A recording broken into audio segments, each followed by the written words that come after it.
Go now. Hi, this is Larry O'Donoghue. I'm an insurance agent here in Little River.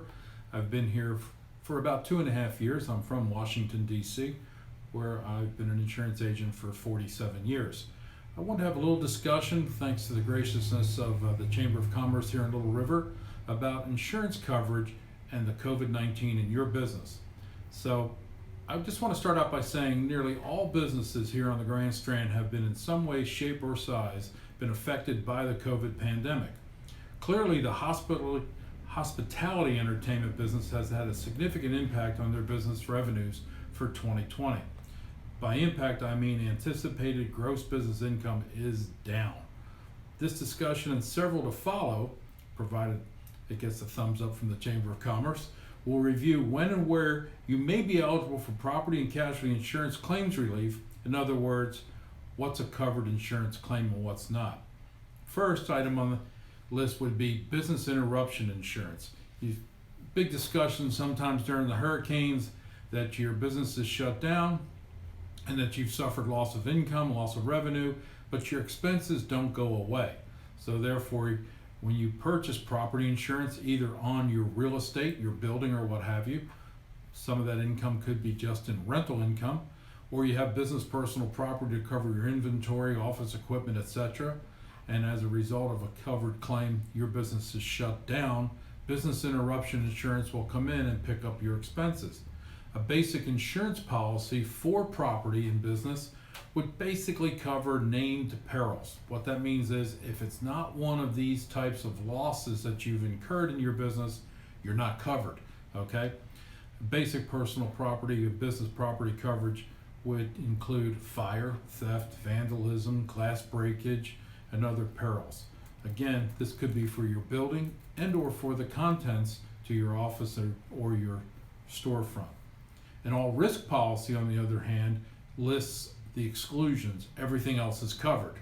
This is the most likely and common type of property insurance sold, and it's the type of coverage that you should have for your business. Some businesses may not be eligible for the nature of what they do or the fact that the proximity of the beach eliminates insurance companies from wanting to cover that type of risk. Depending upon the type of insurance you purchase, typically business interruption insurance is available. If you look at your policy and you don't see business interruption or business income coverage, call your agent. Sit there and have a frank conversation as to what your expenses are.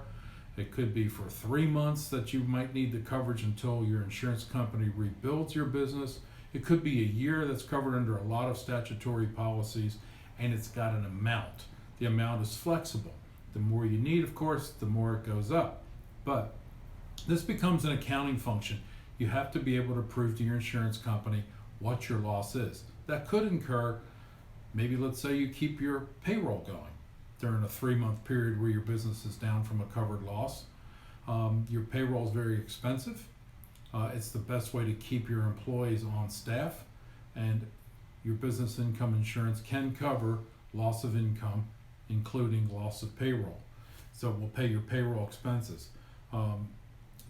There is a specific amount of coverage or a specific revenue limit listed in your policy. It is a flexible item, like I said, and also the time period is a flexible item as well. So here's your key question. Your business has been closed by order of the state of South Carolina or even perhaps the federal government due to the pandemic. Are you covered for business interruption? Under the current terms of almost every contract written in the state of South Carolina, the answer is a flat no.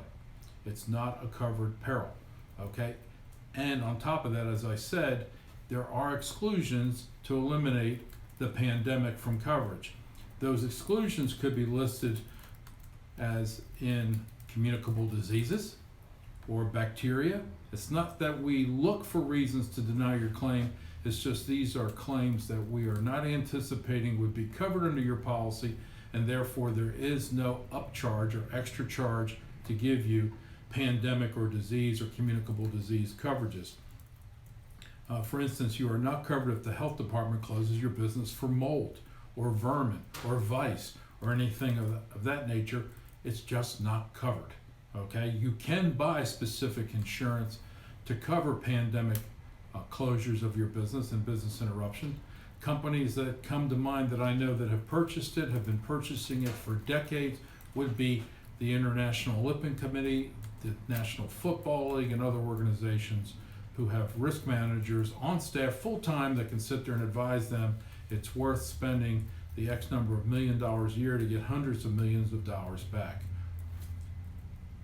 I have found no exceptions where coverage can be afforded. This being said, I'm advising our clients to file the claim. If they call me and say, hey, am I covered or not, I'm just the agent. Your contract is actually between the insurance company I partnered you with and your business. So I'm going to advise you to call the insurance company, file a claim.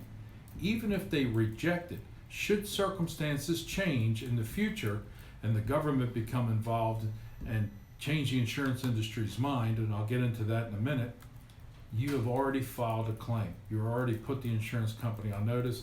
Those will be the first claims to be dealt with should the government step in.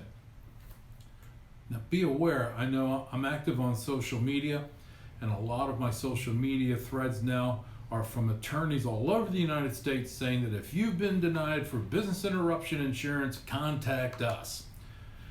And I list one question in the comments: let me know when you collect the first dollar. I've had no responses. There's probably 20 of these companies from California to New York that are soliciting this type of business. I don't want to say it's ambulance chasing because there's basically some diversity between the insurance industry and attorneys anyway, but in this particular case, I see no coverage for that, and they have probably no magic mirror where they can sit there and force the insurance industry to cover it. So they may make promises to you, but I don't believe at this particular point they can. And I'm open for discussion. I'll give you my phone number, my text, and also my email address. Should you have any questions or you want to debate or have a lengthy discussion about this, I'm more than happy to do that with you.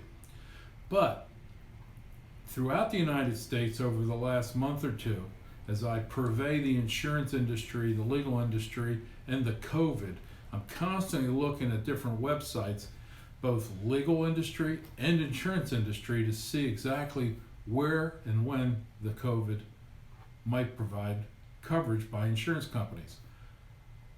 The President of the United States has come out and said that he's going to force the insurance industry to pay the claims. I don't know that he has the wherewithal to do that. But on a state-by-state basis, some legislation has been pondered or proposed to the state, and they are in various degrees of discussion, none of which have passed a law in favor of the consumer yet, but I've not heard of anybody rejecting the law as well. That brings me to those of us here in South Carolina. Senate Bill 1188, SB 1188, and I'm going to read it verbatim. This is from the South Carolina government. Senate Bill 1188 states that any insurance policy providing coverage for damage to property, regardless of any endorsements or exclusions, will cover interruption losses that directly or indirectly result from the COVID-19 pandemic. This bill would allow businesses with 150 or fewer employees to collect damages. Also, insurers paying these claims may be able to apply to the Department of Insurance, or it doesn't really go into specific details what department, for relief and reimbursement. It says the status is still pending. This is as of last Thursday. So there is legislation. You can easily contact your state legislatures to see what the status is on this. I will keep people informed as well.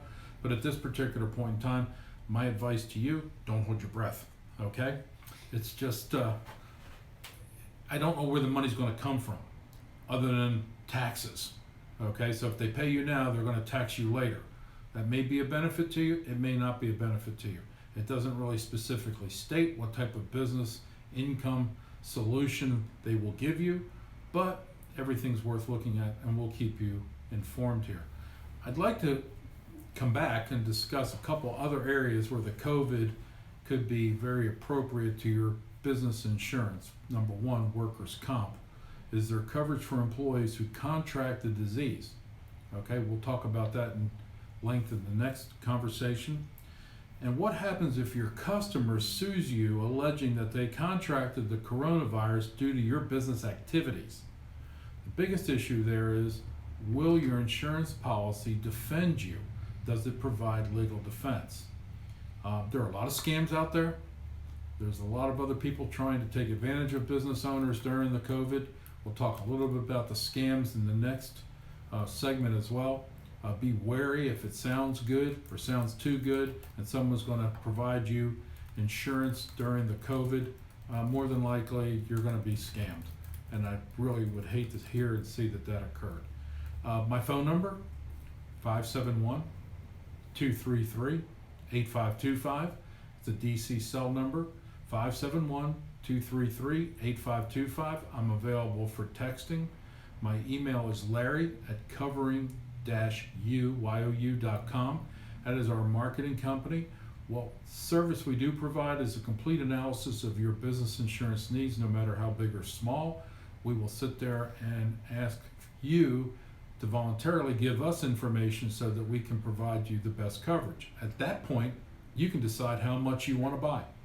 No forcing you, no flim-flamming you, no nothing. It's just straight up insurance coverage, custom built for your business. Again, thanks to the Chamber of Commerce here in Little River. I'm at their offices and hope to see you soon.